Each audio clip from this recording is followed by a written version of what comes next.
Hi, my name is Dr. Hook, and I would like to discuss with you today how medicine is changing our life or how one virus can change our life. Or the subtitle of my lecture could be From Chemical Elements through Micromolecules to Macromolecules. Some years ago, we had a discussion in Ukraine Academy of Science with my friend, academician Yatskiv, and first Ukraine astronaut Kadenyuk, and I remember even today what he told us during our discussion. If our planet is going to have 1 millimeter of diameter, then our solar system will have 60 millions of millimeters. But it works, because there are some cosmic laws. But today modern physicists are telling us that there are millions or even more other galaxies, so that if we escape from our solar system, we will need electron microscope to see our planet, so small it will be. Therefore, we should be aware of it, that all living organisms, including human beings or other continuous of influence of those electromagnetic fields from universum or cosmic radiation shortly. So sometimes I wonder how little we, medical professionals, known about the influence of electromagnetic radiation on human bodies or living beings. But now let's go to our planet. Those 1 millimeter in diameter. It is still exciting to discover all phenomena on our planet.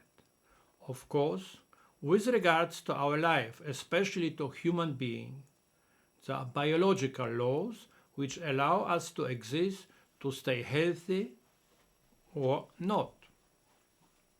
Now, how medicine is progressing? One of the two important steps, observation, second, experiment.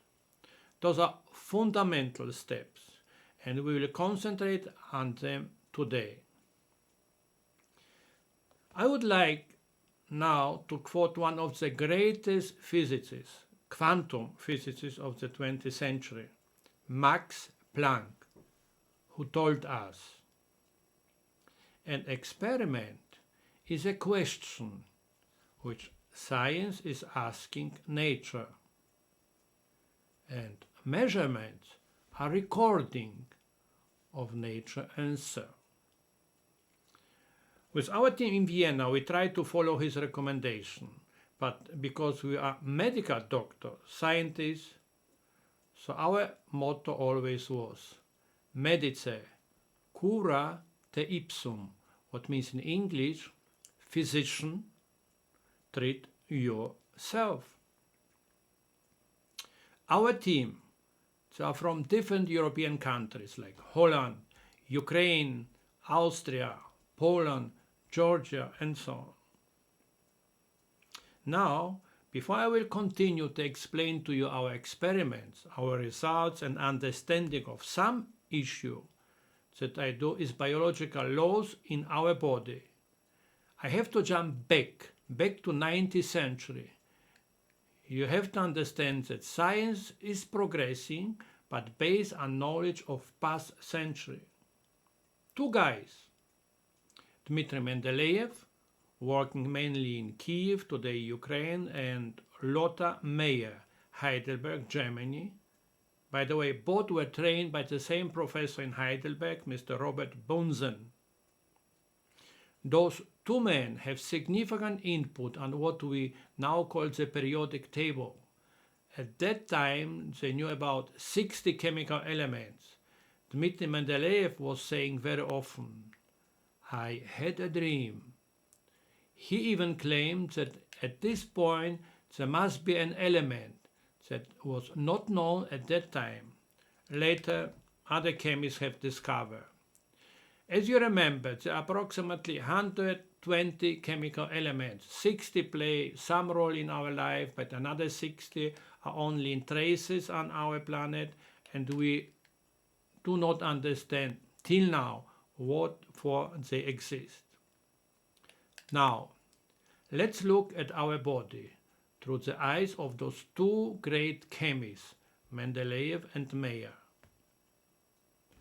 Our body consists of 99% only from 6 elements. Again, 6 chemical elements.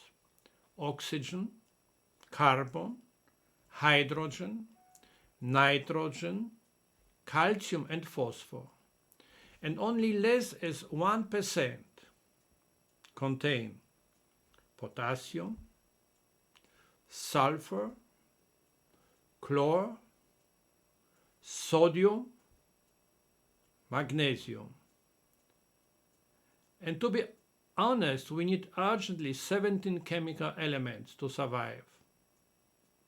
So now is the question, what is the proportion of those 17 elements in human body? Of course, oxygen mainly, approximately 65%. Carbon, approximately 18%. Hydrogen, 10%.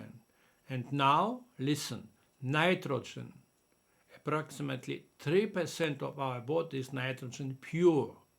Calcium, 1.5%. Phosphor, 1.2%. Potassium, 0.2%. And sulfur now, 0.2%. But we have only 0.05% magnesium, iron, cobalt, copper, zinc, iodine and selenium. So with other words, we have 4 times more sulfur in our bodies, magnesium, iron. We have 30 times more calcium in our bodies, magnesium, selenium. And we have 60 times more nitrogen in our bodies, magnesium, iron, selenium, and so on. And at the end, we have 1,200 times more oxygen in our body as magnesium, iron. Well, now we repeated our knowledge on chemical elements. Let's now move to micromolecules. I promise you at the beginning of my lecture, from elements to micromolecules. So what science is telling us?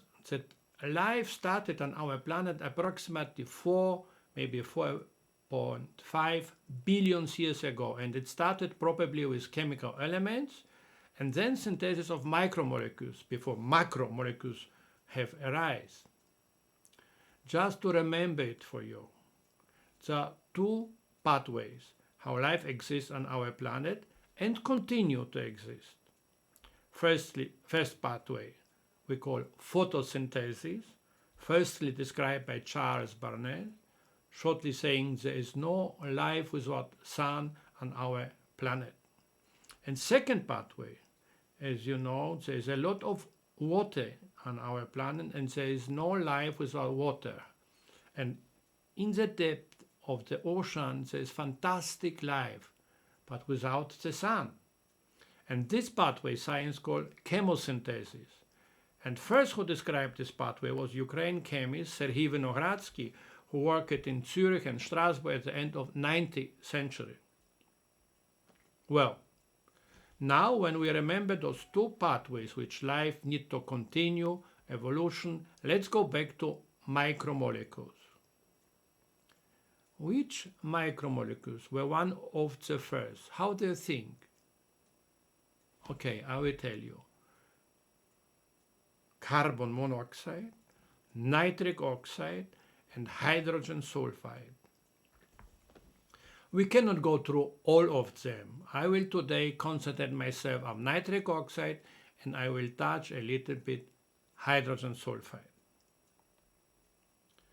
Well, but now we have to jump even to 18th century. 18th century. At the end of this century, Joseph Priestley, British chemist, or as today they describe multi-subject educator, discovered molecular oxygen. We are breathing with molecular oxygen. And 2 years later, nitric oxide. And it's funny, oxygen made a great career in our life. Medicine, everybody is talking about oxygen. But nitric oxide was called poison till end of 20th century.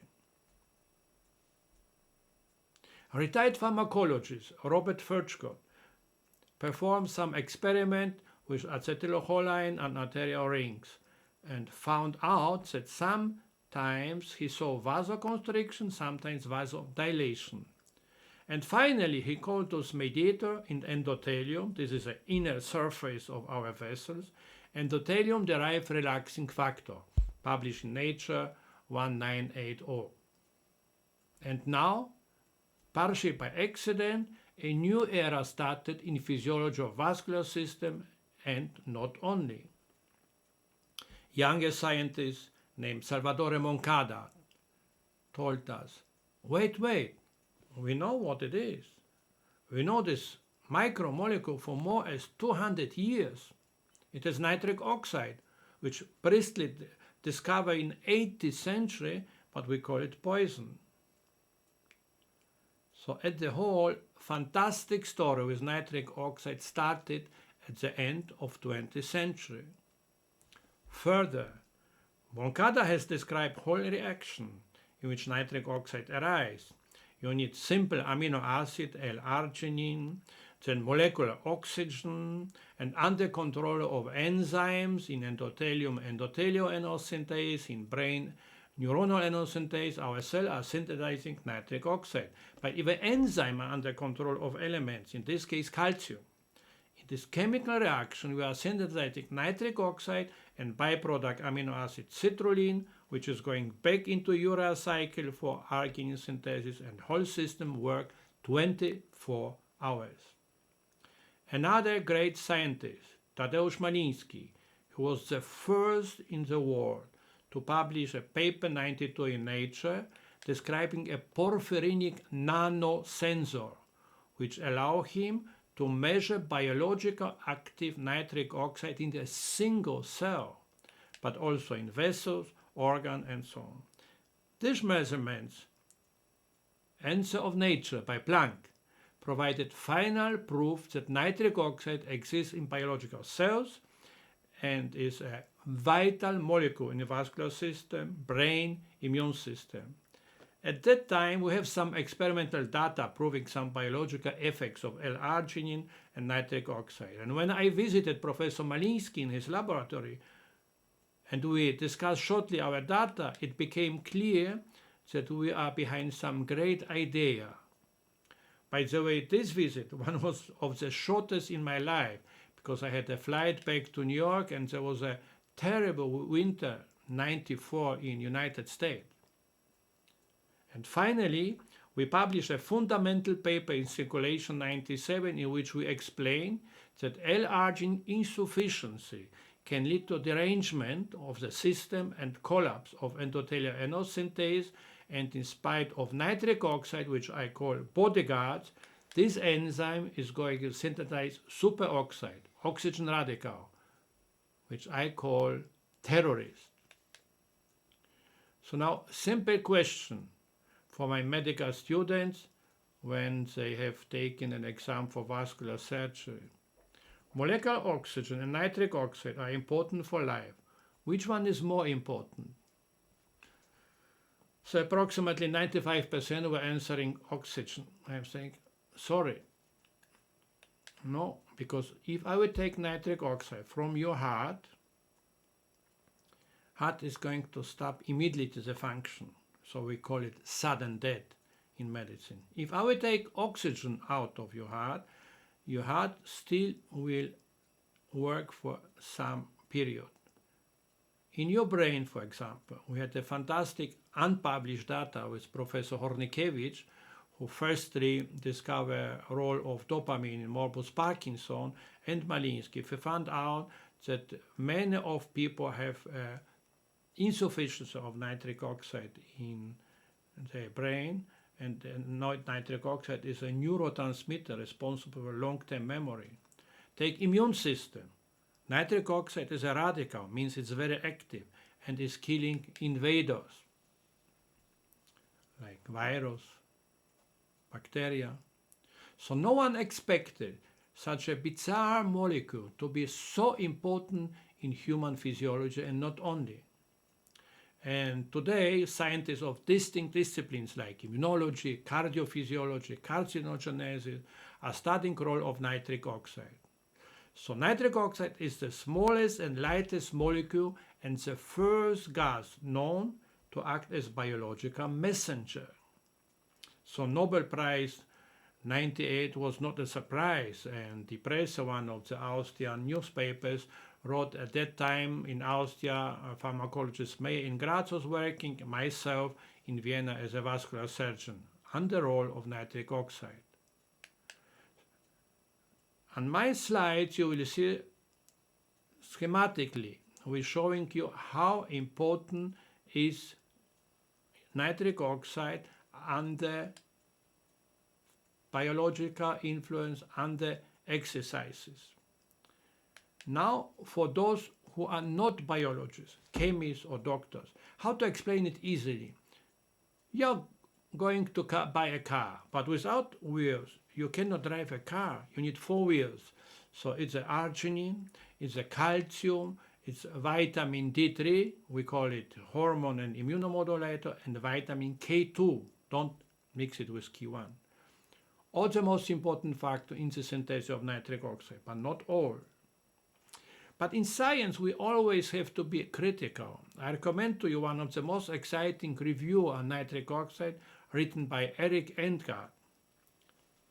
If a little NO is good for your cardiovascular system, it does not mean that a lot is better. So what are practical consequences of this kind of a knowledge? Again, physical exercises. 30%, we know for years from different studies of our health depend on regular physical exercises.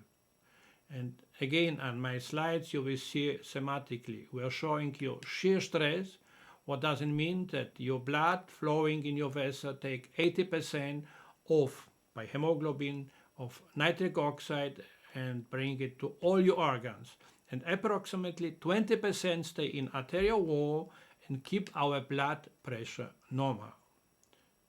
And at the end, shortly on hydrogen sulfide. I promise you to mention and explain why we have 4 times more sulfur as magnesium, selenium, iron, and so on. Take insulin. Everybody knows what it is. So structure of insulin keep sulfur. Take collagen. Every woman knows what collagen is. Structure of collagen keeps sulfur. Take glutathione, one of the most potent antioxidant in our body, taking those terrorists, those oxygen radicals, scavenging them, keep sulfur. By the way, biological effects of nitric oxide and hydrogen sulfide are very similar. Well, for today, I think it's enough. And in the end, I would like to mention that regeneration of our body works if we are supplying those elements. If not, then degeneration will predominate. And we will get many chronic diseases like vascular problems, atherosclerosis, brain problems like Parkinson, Alzheimer, multiple sclerosis, immune problems, viral bacterial infection, even cancer cells, diseases. So thank you very much for your attention.